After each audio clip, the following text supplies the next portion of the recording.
اعوذ باللہ من الشیطان الرجیم بسم اللہ الرحمن الرحیم الا بذکر اللہ تطمئن القلوب صدق اللہ العظیم وصدق رسولہ النبی الکریم ان اللہ وملائکتہ یصلون علی النبی یا ایہا الذین آمنوا صلوا علیہ وسلموا تسلیما اللہم صل علی سیدنا و مولانا محمد معدن الجود والکرم وآلہ وصحبہ وبارک وسلم۔ تمام تعریفیں حمد و ثنا اللہ تعالی جل جلالہ کے لیے۔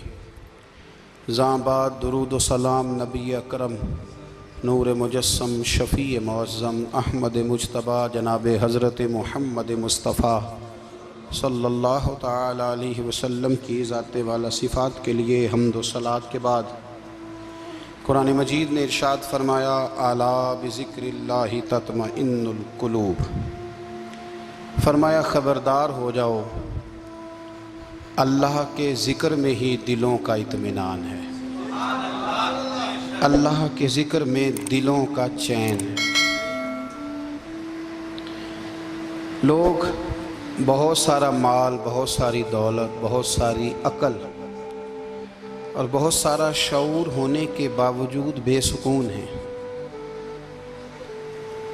جس چیز نے زمانے کو تکلیف میں مبتلا کر دیا ہے اور جو چیز ڈھونڈنے سے نہیں ملتی وہ اطمینان ہے، وہ قرار ہے۔ لوگ بھیک مانگتے ہیں، منت کرتے ہیں، دہائی دیتے ہیں کہ کہیں سے سکون کی دولت مل جائے، لیکن وہ میسر نہیں آ رہی۔ بڑے بڑے لوگ ہیں اور میں عرض کر چکا ہوں کہ مالدار بھی ہیں اور عقل مند بھی ہیں، باشعور ہیں، پڑھے لکھے ہیں، پر قلبی سکون، راحت، اطمینان، چین انہیں میسر نہیں آ رہا۔ راتیں جاگ کر گزر جاتی ہیں، دن آزمائش میں بیت جاتا ہے۔ وہ کبھی اس کے لیے ٹھنڈے علاقوں کا سفر کرتے ہیں، کبھی دوستوں کی مجلسوں میں جا کر کے بیٹھتے ہیں، کبھی گھر سے دور اکیلے میں تنہائی میں وقت گزارنے کی کوشش کرتے ہیں، لیکن دولت سکون ناپید ہوتی ہے، میسر نہیں آتی۔ عرش کا رب فرماتا ہے کیوں تو بھٹکتا پھرتا ہے، کیوں دائیں بائیں جاتا ہے، چپ کر کے مسجد آ جا اور لوگوں سے بچ کے تنہائی میں میرا ذکر کر۔ اللہ ملے گا کیا؟ فرمایا اعلیٰ بذکر اللہ تطمئن القلوب، میں تیرے بے چین دل کو چین عطا کر دوں گا۔ وہ تیرا تڑپتا اور پھڑکتا ہوا مزاج، اسے میں سکون کی دولت دوں گا۔ یہ تجھے کہیں اور نہیں ملے گا، یہ میری یاد میں ملے گا۔ یہ چین، قرار، سکون تجھے یہیں میسر آئے گا۔ اطمینان قلبی زندگی کا حسن ہے بھائی، دولت سکون اصل ہے۔ بڑے ٹھنڈے کمرے میں کچھ لوگوں کو نیند نہیں آتی، اور داتا صاحب رحمۃ اللہ علیہ آپ جائیں تو دونوں سڑکوں کے بیچ جو فٹ پاتھ ہے نا، اس پہ بھی کچھ لوگ سوئے ہوتے ہیں۔ ادھر سے بھی گاڑیاں گزرتی ہیں، ادھر سے بھی گاڑیاں گزرتی ہیں، لیکن بس نیند ہے نا، اللہ کا فضل ہے، اس نے دے دی ہے، آنے والوں کو آ گئی ہے۔ اطمینان قلبی، میرا معاشرہ بے سکون ہے، بے قرار ہے۔ مجھے کچھ لوگ کہتے ہیں جی میں آج کل بڑا بور ہو رہا ہوں، تو میں کہتا ہوں یار ہمیں تو ٹائم ہی نہیں ملا آج تک بور ہونے کا، نہیں وقت ہی نہیں اتنا میسر آیا، کون سا ٹائم نکالے جس میں بندہ بور ہو؟ وہ تو ہے کہ انسان کچھ فارغ ہو، کہیں اس کے پاس گنجائش ہو تو بور بھی ہو لے۔ کیسے بور ہو لیتے ہو؟ یہ کیا ہوتا ہے بور ہونا؟ زندگی میں اتنا وقت ہی کہاں ہے کہ انسان بور ہوتا پھرے اور یہ تصور بناتا پھرے کہ میں بڑی آزمائش میں ہوں، تو میں بڑے بور ہو رہا ہوں، تو میں بڑی تکلیف میں ہوں۔ تو وقت بہت زیادہ ہے ہمارے پاس، لایانی کاموں میں ضائع بڑا ہوتا ہے، تو ہم بور ہوتے ہیں، پریشان ہوتے ہیں۔ اللہ فرماتے ہیں یہ جو میری یاد ہے نا، لیکن اس کا بھی ایک طریقہ ہے یاد کا، اس طریقے سے اگر میرے رسول کریم علیہ السلام نے فرمایا اللہ کا ذکر اس طرح کرنا کہ دیکھنے والا تمہیں دیوانہ سمجھے۔ لوگ سمجھیں کہ کوئی مجنون ہے، کوئی جنونی ہے، کوئی پاگل ہے۔ یہاں اللہ تعالیٰ معاف کرے، آپ ذکر کی مجلس چھیڑیں، آپ نعت شریف کی مجلس چھیڑیں تو بہت سارے لوگ پروفیسر بن جاتے ہیں، وہ ساری نہیں ہلاتے، ان کی زبان ہی حرکت میں نہیں آتی۔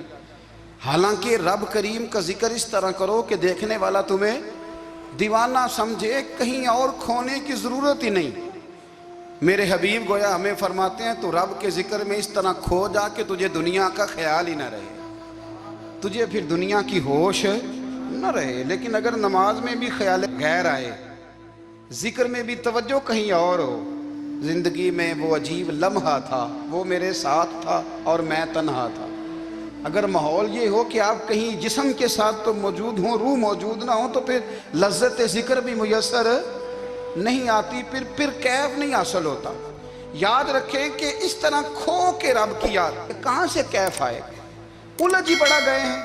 وہ مستی، وہ سرور، وہ کیف جو اللہ کے ذکر میں ہوتا تھا، جو کبھی مرشد کامل کے سامنے بیٹھ کر لوگ اللہ اللہ کرتے تھے تو لگتا یہ تھا کہ یہ یہاں ہیں ہی نہیں، یہ تو کہیں اور چلے گئے ہیں، یہاں موجود ہی نہیں۔ لیکن اب وہ موج نہیں، وہ شوق نہیں، وہ درد نہیں، وہ ذہن نہیں۔ اقبال تڑپ کے کہا کرتے تھے، خیرت کی گتھیاں سلجھا چکا ہوں، یا رب مجھے صاحب جنوں کر دے، اللہ مہربانی فرما، وہ کیفیت دے، وہ سرور دے۔ زندگی میں اگر اطمینان چاہتے ہو تو کبھی کبھی سب کچھ بھول کے نا تو مست ہو جایا کرو رب کی یاد میں۔ کبھی کبھی چھوڑ دیں دنیا، چھوڑیں یار موبائل، کسی وقت کریں اس کو بند، چھوڑیں اس بات کا خیال کہ فلانے نے سلوٹ کیا ہے کہ نہیں کی، چھوڑیں۔ حضرت باجزید بستامی رحمت اللہ تعالیٰ علیہ فرماتے ہیں میں نے اعتکاف کبھی اپنی مسجد میں نہیں کیا، اس لیے کہ سارے ہی ہاتھ چومنے والے، سارے ہی پیار کرنے والے۔ فرماتے ہیں میں جب اعتکاف کرتا تھا تو میں بستام سے دور نکل جاتا تھا جہاں کوئی مجھے جاننے والا نہ ہو۔ اٹھ بلیا چلو تھے وسیے جتھے وس دینی سارے ینے، نہ کوئی ساڈی ذات پچھانے تے نہ کوئی سانو مننے، چل ادھر چلیں۔ اٹھ بلیا چلو تھے وسیے جتھے وس دینی سارے ہی ینے، نہ کوئی ساڈی ذات پچھانے تے نہ کوئی سانو۔ اتنا شوق ہے سلوٹ کرانے کا، اتنا شوق ہے تعارف کرانے کا، اتنا شوق ہے اپنا بتانے کا، تو یہ چیز غلبہ کر جاتی ہے، پھر نام رہ جاتا ہے، روح نہیں رہتی، پھر وجود رہ جاتا ہے، پھر باطن کی کیفیت نہیں رہتی۔ خدا را اپنے آپ کو بے چین نہ کرو، بے قرار نہ کرو، بے سکون نہ کرو، رب کی یاد میں آ جاؤ، درود و سلام میں آ جاؤ، نعت کے حسن میں آؤ، تلاوت کی دنیا میں آؤ، سجدوں کے نور میں آؤ، آؤ کبھی کھول کے دل مسجد کی صفائیاں کریں، آؤ نہ کبھی کوئی بوڑھا، دادی، نانی، دادا، ان کے پاس بیٹھ کے پیر دبا کے اللہ کو راضی کریں۔ یہ کیف والی جگہ ہیں، یہ سرور والی جگہ۔